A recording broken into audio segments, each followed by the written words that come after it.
Do you remember the TinderSwindler documentary on Netflix? If you watched that and thought to yourself, oh, I'm too smart to get love scam like that, girl, you learned the wrong lesson. And here's why. The Tinder Swindler was based on this guy who scammed multiple women on the dating app Tinder. He presented himself as this charming and successful businessman, but later he conned women out of a large sum of money by pretending that he was in serious danger after having indicated that he was on the verge of proposing to these women. So people just couldn't believe that they were so gullible.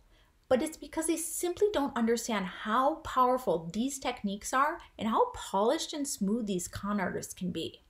Sandra Brown talks about love bombing as a trance state in which a woman tends to cement what she felt and or learned in that state.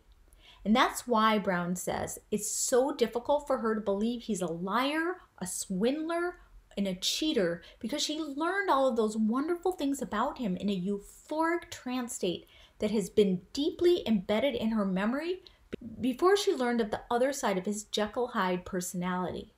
Unaware of her vulnerability, she has been wined and dined, delighted with unusual and copious amounts of attentive listening, and her brain has been swimming in an elixir of endorphin-producing chemicals like oxytocin that result in a sense of incredible well-being. She has strong feelings of having found her soulmate who will love her for an eternity. She has seen hundreds of images on social media of him and his planes and his yachts, and has met his friend who verify with social proof a very powerful brain bias.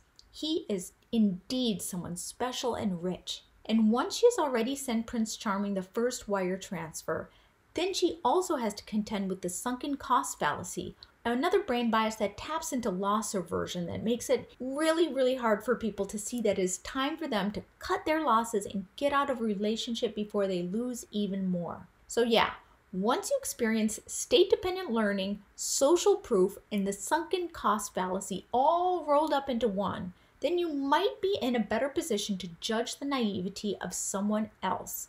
Believe me, this could happen to you too. Subscribe for more tips and tricks on how to avoid predation.